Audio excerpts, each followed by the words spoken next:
ನಮಸ್ಕಾರ. ಶ್ರೀ ಕೃಷ್ಣಾರ್ಪಣಮಸ್ತು.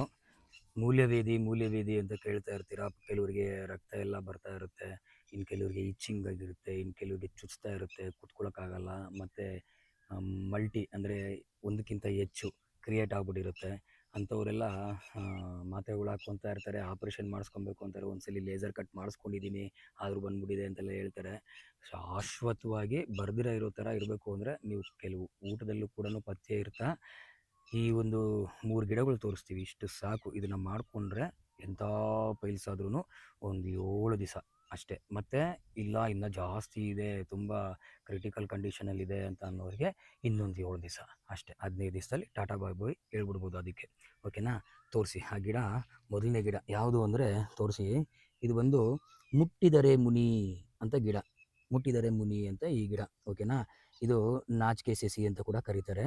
ನೋಡಿ, ಹಿಂಗೆ ಮುಟ್ಟಿದ್ರೆ ಹಂಗೆ ಒಳಗಡೆ ಹೋಗ್ಬಿಡುತ್ತೆ. ಕಾಣಿಸ್ತಾ ಇದೆಯಾ? ಇದರಲ್ಲಿ 3 ವಿಧ ಬರುತ್ತೆ. 3 ವಿಧದಲ್ಲಿ ಇದರಲ್ಲಿ ಗಂಡು ಹೆಣ್ಣು ಬರುತ್ತೆ.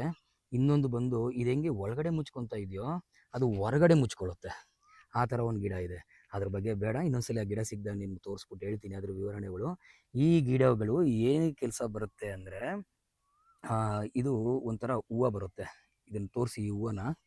ಇದು ಈಗ ಬಾಡಿದೆ, ಒಣಗಿದೆ. ಇದು ಒಂಥರ ಸಖತ್ತಾಗಿ ಒಂಥರ ಮುಳ್ಳು ಥರ ಬರುತ್ತೆ. ತುಂಬ ಒಳ್ಳೇದಿದು. ಇದನ್ನು ಔಷಧಿಯಾಗಿ ಬಳಸ್ತೀವಿ. ಏನಕ್ಕೆ ಅಂದರೆ, ಇದನ್ನು ಹುಳ್ಸೆಹಣ್ಣಲ್ಲಿ ಜೊತೆಗೆ ಮಿಕ್ಸ್ ಮಾಡಿಕೊಂಡ್ರೆ, ಅದನ್ನು ಹುಳ್ಸೆಹಣ್ಣು ಸಾರಿಗೆ ಹಾಕ್ಕೊಂಡು ತಿಂತಾಯಿದ್ರೆ, ಆ ಹುಳ್ಸೆಹಣ್ಣು ಸ್ವಲ್ಪ ಜೀರಿಗೆ ಹಾಕ್ಕೊಂಡು ಏನಾದರೂ ನೆಕ್ತಾಯಿದ್ರೆ, ಇದು ಬಂದು ಲಿವರ್ ಇನ್ಫೆಕ್ಷನ್ ಇರುತ್ತಲ್ವ, ಅದನ್ನೆಲ್ಲ ಕಮ್ಮಿ ಮಾಡುವಂಥ ಗುಣ ಇದೆ. ಅದರಲ್ಲಿ ಲಿವರ್ ಇನ್ಫೆಕ್ಷನ್ ಆಗಿದ್ದರೆ ಅದನ್ನು ಕಮ್ಮಿ ಮಾಡುತ್ತೆ. ಈ ಹೆವಿ ಡ್ರಿಂಕ್ ಮಾಡಿರೋ ಕೆಲವರಿಗೆ ಲಿವರ್ ಇನ್ಫೆಕ್ಷನ್ ಆಗಿರುತ್ತಲ್ಲ, ಅಂಥವ್ರಿಗೆ ಅದನ್ನು ಮಾಡ್ಕೊಳ್ಳೋದ್ರಿಂದ ತುಂಬ ಉತ್ತಮ.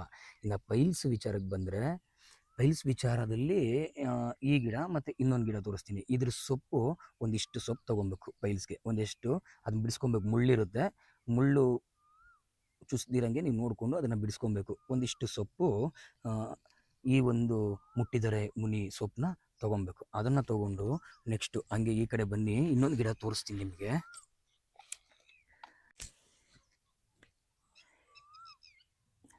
ಇದು ಇನ್ನೊಂದು ಗಿಡ ಮೂಲ್ಯವೇದಿಗೆ ಜಯಂತಿ ಗಿಡ ಅಂತ. ಜಯಂತಿ ಮತ್ತು ತೆಲುಗಲ್ಲಿ ಒಂದು ಗಾಯಪಾಕು. ಆಮೇಲೆ ಕೆಲವು ಕಡೆ ನಮ್ಮ ರೈತರೆಲ್ಲ ಹುಣ್ಸೊಪ್ಪು, ಇನ್ನು ಕೆಲವು ಕಡೆ ಸ್ಲೇಟ್ ಅಂದರೆ ಸ್ಕೂಲಲ್ಲೆಲ್ಲ ಸ್ಲೇಟ್ ಒರೆಸೋಕ್ಕೆ ಇದನ್ನೆಲ್ಲ ಮಾಡ್ಕೊತಾಯಿದ್ರು. ಅದಕ್ಕೆ ಸ್ಲೇಟ್ ಸೊಪ್ಪು ಅಂತ ಕೂಡ ಕರೀತಾರೆ. ಸ್ಲೇಟ್ ಸೊಪ್ಪು ಬೇರೆ ಇದೆ, ಅದು ಬಿಟ್ಟು ಇದಕ್ಕೂ ಹಂಗೆ ಕರೀತಾರೆ, ಕೆಲವು ಕಡೆ ಕರೀತಾರೆ. ಮತ್ತು ನಾವು ತುಂಬ ಆಟ ಆಡ್ತಾಯಿದ್ವಿ ಕೂಡ ಇದರಲ್ಲಿ. ಇದನ್ನು ಗಾಯದ ಸೊಪ್ಪು ಅಂತ ಕೂಡ ಕರೀತಾರೆ. ತೋರಿಸಿ ಗಿಡ ಹೇಗಿರುತ್ತೆ ಅಂತ. ಈ ಥರ ಇರುತ್ತೆ.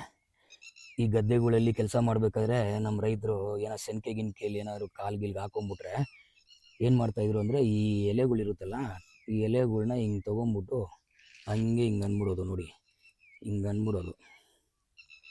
ಹಿಂಗೆ ಅಂದ್ಬಿಟ್ರೆ ಇದರಲ್ಲಿ ರಸ ಬರುತ್ತೆ. ಚೆಂದಾಗಿ ಹಿಂಗೆ ಅಂದ್ಬಿಟ್ರೆ ನೋಡಿ ಹೆಂಗೆ ಬರುತ್ತೆ. ಇದು ಬರ್ತಾ ಇದೆಯಾ? ಇದನ್ನು ಹಂಗೆ ಹಿಂಗೆ ಅಂದ್ಬಿಟ್ಟು ಗಾಯ ಎಲ್ಲಾಗಿರುತ್ತೋ ಅಲ್ಲಿ ಕಟ್ಬಿಡೋದು.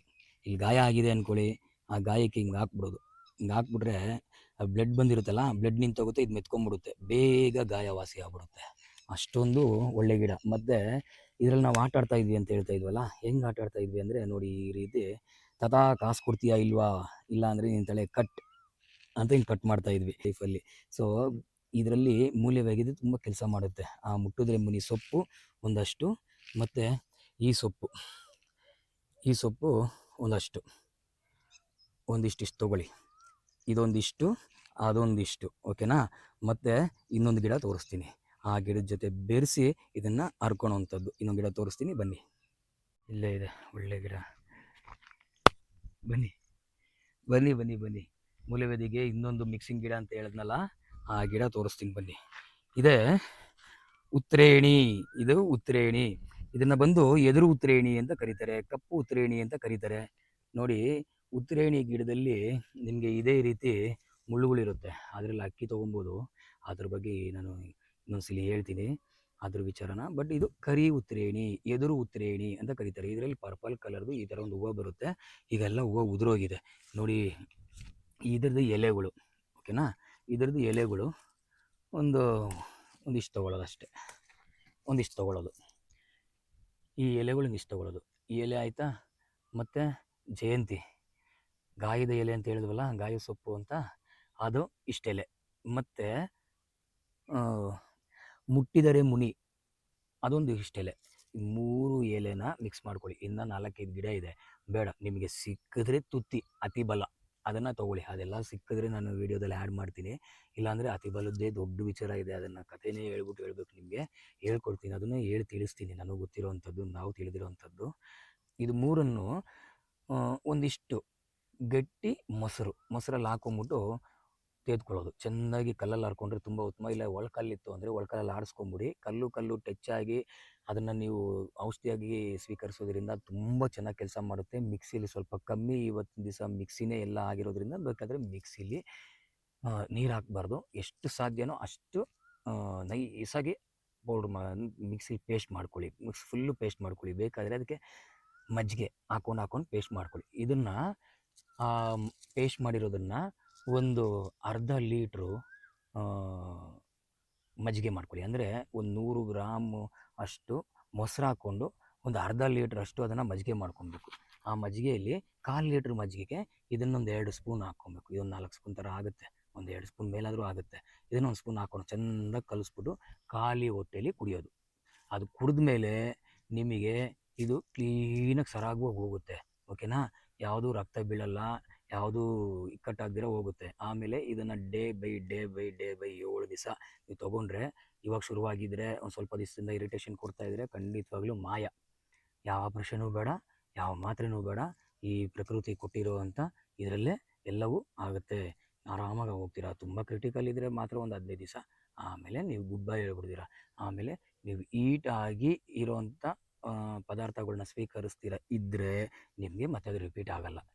ತುಂಬ ಅದ್ಭುತವಾಗಿರುತ್ತೆ. ಮೂಲವೇದಿಗೆ ಮಾಡ್ಕೊಳ್ಳಿ, ನಿಮ್ಮ ಸುತ್ತಮುತ್ತನೇ ಸಿಗುತ್ತೆ. ₹1 ಖರ್ಚಿಲ್ಲ. ನೀವು ಶ್ರಮ ಪಟ್ಟರೆ ನಿಮ್ಮ ಆರೋಗ್ಯ ನಿಮ್ಮ ಕೈಯಲ್ಲಿ ಅಲ್ವಾ? ಎಲ್ಲರಿಗೂ ಒಳ್ಳೆಯದಾಗಲಿ.